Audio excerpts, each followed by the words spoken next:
Check that out, crew. We got our drain tubes in. Now those are your standard brass drain tubes that you've seen in a lot of boats, I'm sure, in the past.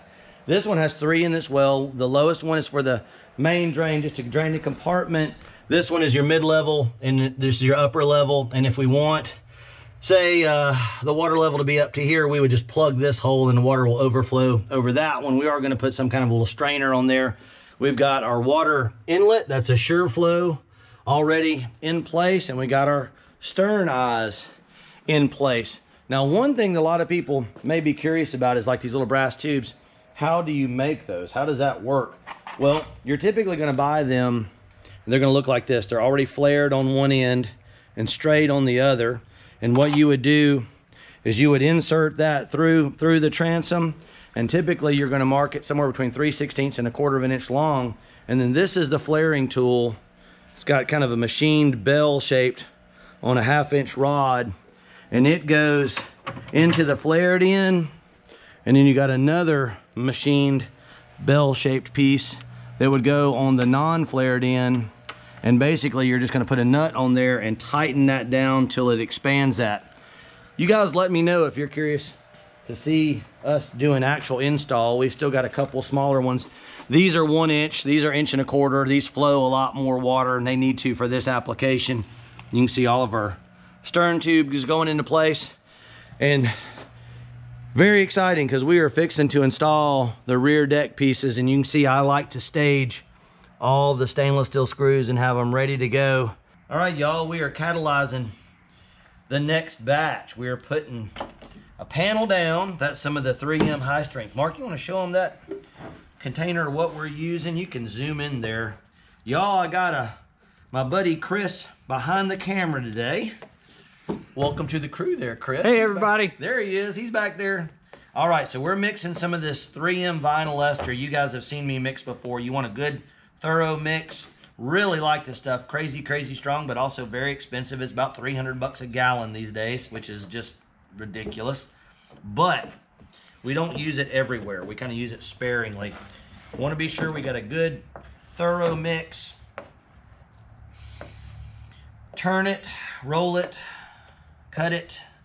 There we go. Good homogeneous mixture. I like it. I like it. I like it. All right, we're gonna start spreading. Mark, you ready, bro? Ready. All right, we're gonna just put a little edge on all these borders.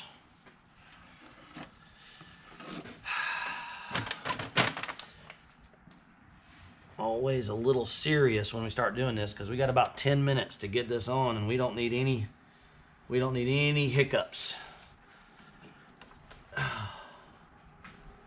Just a nice even bead around, and we're going to come back and tool that a little bit, but just getting some on.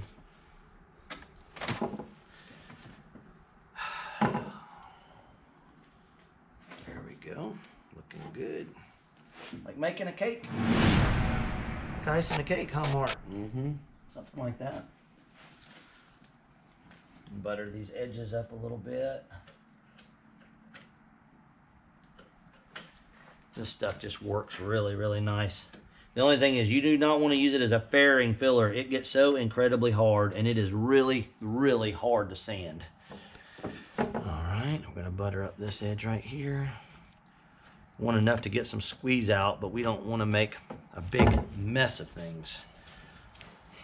I've done this quite a bit. You kind of learn with experience about how much to put where.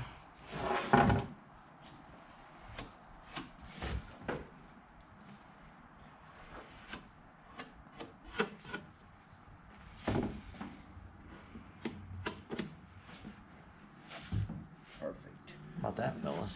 It's a good mix. That's a good mix. Look at there, guys. Chris, you see how much we got left on the board? We made it all the way around. I would say that was pretty close stab at it.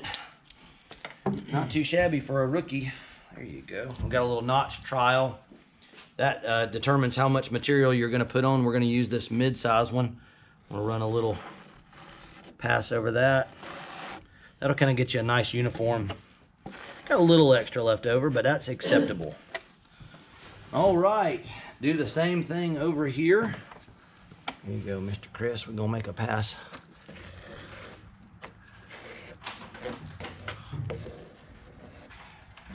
It gets a nice uniform thickness and spreads it. We may have a little extra left over, but that's all right. We'll find a place to put it, won't we, Mark? Yep. Screw holes. All right, all right, all right. Looking pretty good. You got that piece staged and ready, bro? I got it. In the background. Yeah, he is. We got a little extra, so I'm gonna pick some up and move some around and place it where we can make sure it's working for us. All right, Marky Mark, what you think, bro? We good? What about that? Yeah, there you go. Hey, that was a situational awareness test, Mark. You just passed, man. Good job. There we go. That's good. Little bit, little tune on that. Looks good.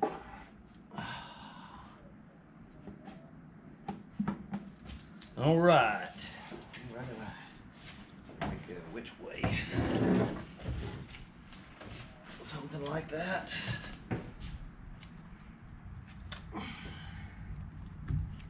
Just gonna kind of float it in there.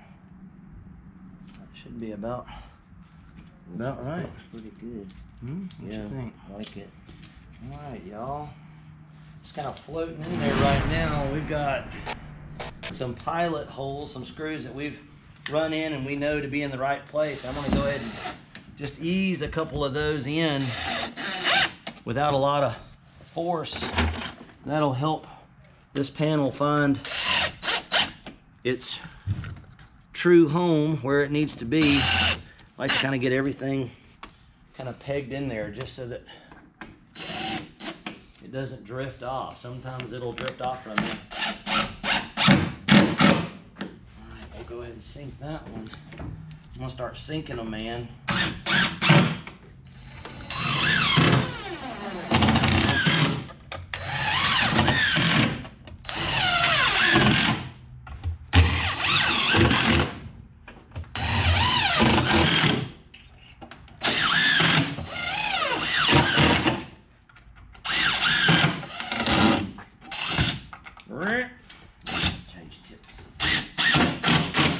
These are running at an angle. They're a little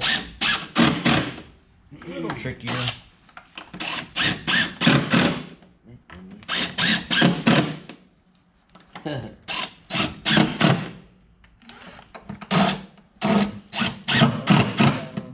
Huh? Let's wrap my glove up in here. Uh-oh. Yeah. One of the hazards, gloves will keep it off your hand. But you gotta be careful. Sometimes you get wrapped up in the glove. We got a bunch of screws. These are all small ones. Are they? Not the right bit. Y'all can see the squeeze out that's happening there. That's what we want. You want to run these down, but you don't want to just go crazy tightening them.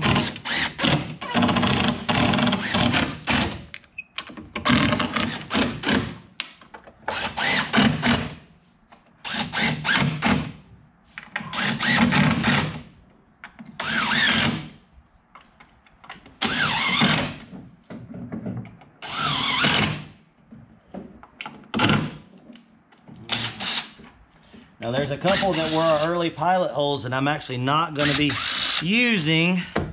They were kind of more there just to position things. All right, I'm going to take that one out as well. All right, Marky Mark, what do you think? I think it's ready to get Tool down. I like it.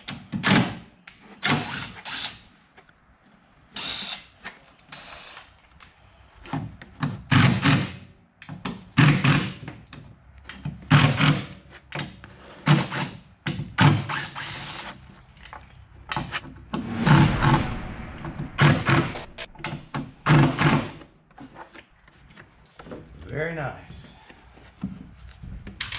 Still got some left. Yeah. That's good. That's the trick. It's I like, think we man, can you use it. hate to waste it, but you want to have enough to get the job done. I'm gonna come back, y'all, and use some of that excess to fill some of these screw holes. Oh, all right. You're right. All right, Mark. All right, Still a little bit.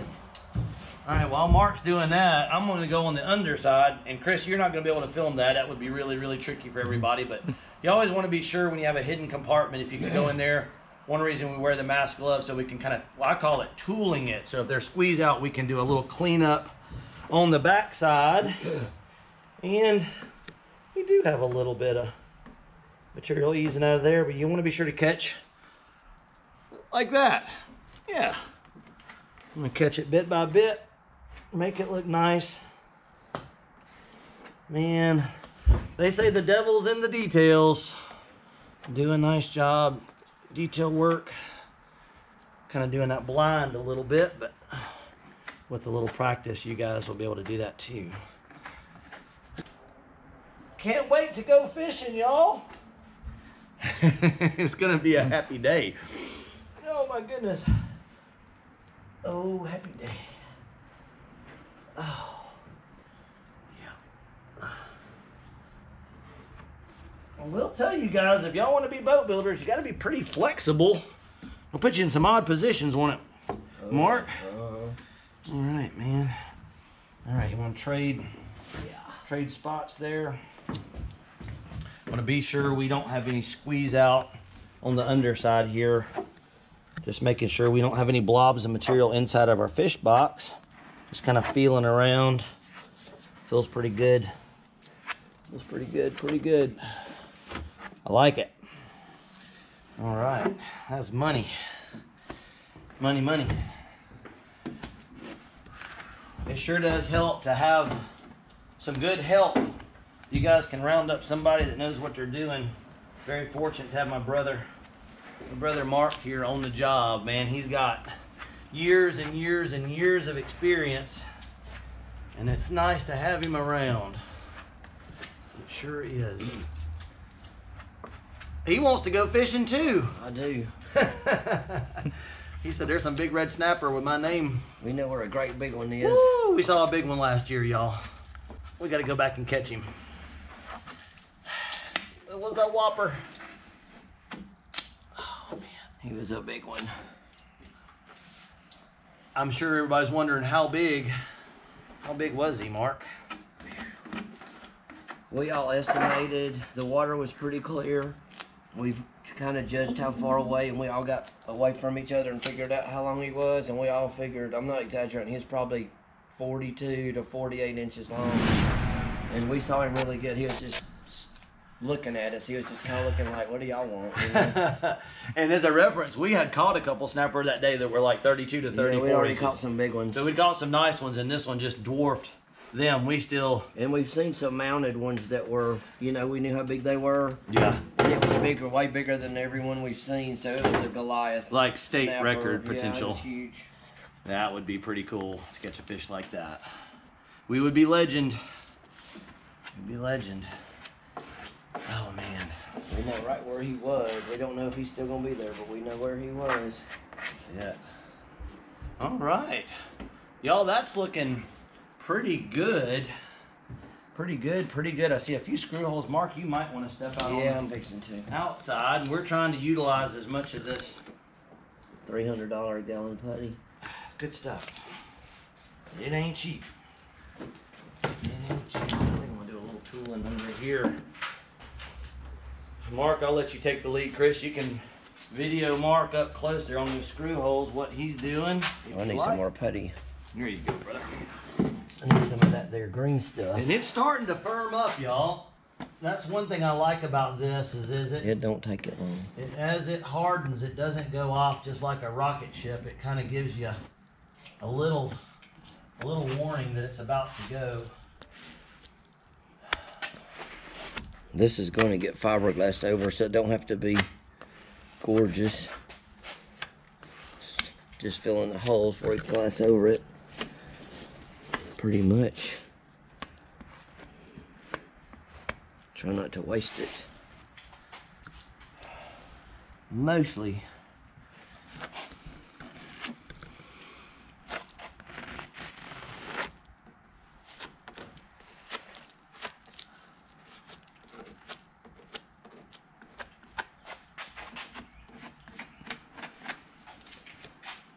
It's looking pretty good. Not sure I missed anything. Kind of check and recheck your work. It's always good to have somebody around, another set of eyes looking. Don't be afraid to ask folks for help, even if they're not experienced. Sometimes you'll see little missed spots or little pinholes, little areas, or a screw hole you missed. I'm pretty happy with that. And as Mark said, this whole panel is going to get glassed over. So we are just trying to get the bulk of the screw holes and stuff filled, and I'm hoping tomorrow, if the weather cooperates. You guys, if you're just tuning into the channel, haven't seen our glass work, you'll see we've got a lot of glass. As we've worked our way around the front of the boat, we've kind of done all that, and we are now on the home stretch, and I am very happy about that. All right, crew. I think we're going to wrap up the little details. I'm probably going to pick this thing up again tomorrow. Appreciate you guys tuning into the channel. Catch you on the flip side.